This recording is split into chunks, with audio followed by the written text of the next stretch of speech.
సీతారామరాజు జిల్లా మన్యంలో CPI ML liberation నాయకత్వంలో డాక్టర్ కోట్నీసు ప్రజా వైద్యశాల పేరుతో జరుగుతున్న వైద్య సేవా కార్యక్రమంలో భాగంగా దేవీపట్నం మండలం నాగులపల్లి సీతారాం గ్రామాలలో ఆదివారం వైద్య శిబిరం నిర్వహించారు. శిబిరంలో డాక్టర్ చిన్నిబిల్లి సత్యనారాయణ పాల్గొని గిరిజనులకు ఆరోగ్య సూత్రాలను వివరించి సుమారు 140 మందికి వైద్య పరీక్షలు నిర్వహించి ఉచితంగా మందులను అందజేశారు. అంతేకాకుండా వారికి బిస్కెట్స్, పాత బట్టలు, చెప్పులు, ప్లాస్టిక్, స్టీల్ సామాన్లను అందజేశారు. ఈ సందర్భంగా డాక్టర్ చిన్నిబిల్లి మాట్లాడుతూ వామపక్షాల మద్దతుతో దేశాన్ని పాలించిన తొలి యూపీఏ ప్రభుత్వం మహాత్మా గాంధీ జాతీయ గ్రామీణ ఉపాధి హామీ చట్టాన్ని రూపొందించిందని, పని పొందడానికి హక్కుగా మార్చిన ఈ చట్టాన్ని పక్కన పెట్టాలని నిర్ణయించడం పేదలపై కేంద్ర ప్రభుత్వం చేసిన క్రూర దాడి అని అన్నారు. ఈ చట్టం స్థానంలో పరిమిత నిధులతో అరకొర ఉపాధి కల్పించడానికి అవకాశం కల్పించే Viksit Bharat guarantee for Rozgar and Aajeevika mission అనే కొత్త పథకాన్ని అమలు చేయనున్నట్లు కేంద్ర ప్రభుత్వం ప్రకటించడం జరిగిందన్నారు. ఈ కార్యక్రమంలో లిబరేషన్ నాయకులు ఏగుపాటి అర్జునరావు, జన సాంస్కృతిక మండలి కాకినాడ జిల్లా అధ్యక్షులు సోమిశెట్టి ప్రసాదరావు, కార్యదర్శి ఎండగొండ శామ్యూల్, గిరిజన హక్కుల సాధనా సంఘం రాష్ట్ర కన్వీనర్ బచ్చల విప్పల్లవ కుమార్, జైబీఎం ఆటో యూనియన్ అధ్యక్షులు సిహెచ్ రాంబాబు, జన సాంస్కృతిక మండలి సభ్యులు రాజు, సింహాచలం, షేక్స్పియర్, అశోక్, రాజ్ కుమార్, స్థానిక కార్యకర్తలు శంకరమ్మ, లక్ష్మి, దమయంతి, రత్నం, వెంకటలక్ష్మి, అన్నవరం తదితరులు పాల్గొన్నారు.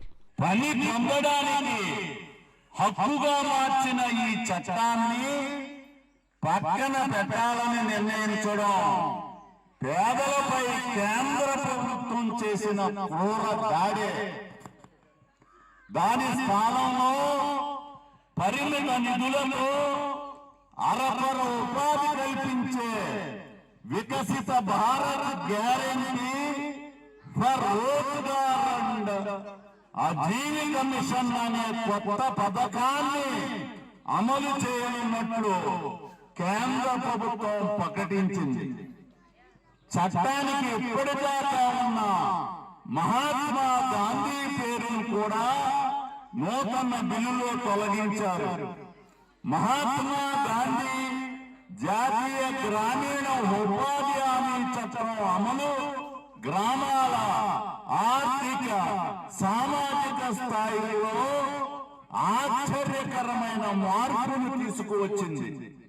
కేంద్ర ప్రభుత్వం గణాంకాల ప్రకారమే గ్రామీణాభివృద్ధికి ఇది గొప్పగా దోహదపడింది. గ్రామీణ నిరుద్యోగానికి కొంతవరకు పరిష్కారంగా నిలిచింది. 100 రోజుల ఉపాధిని 125 రోజులకు పెంచుతున్నట్లు పేర్కొనడం కూడా కేవలం ప్రచారానికే తప్ప ఆచరణలోకి రాదు.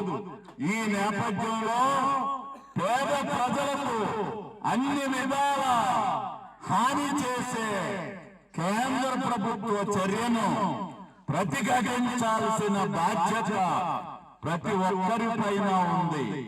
అందుచేత పోరాడదాం. ప్రజాస్వామ్యం, సోషలిజం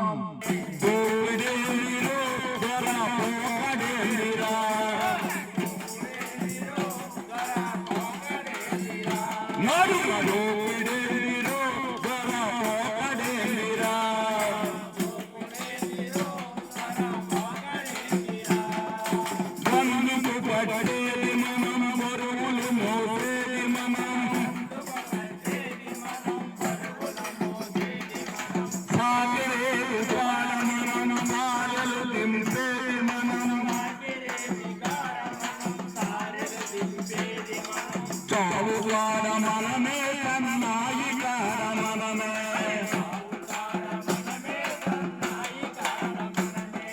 దొర ఎందుకురో దొర పెదనమెందుకురా నడుమ దొర ఎందుకురో దొర పెదనమెందుకురా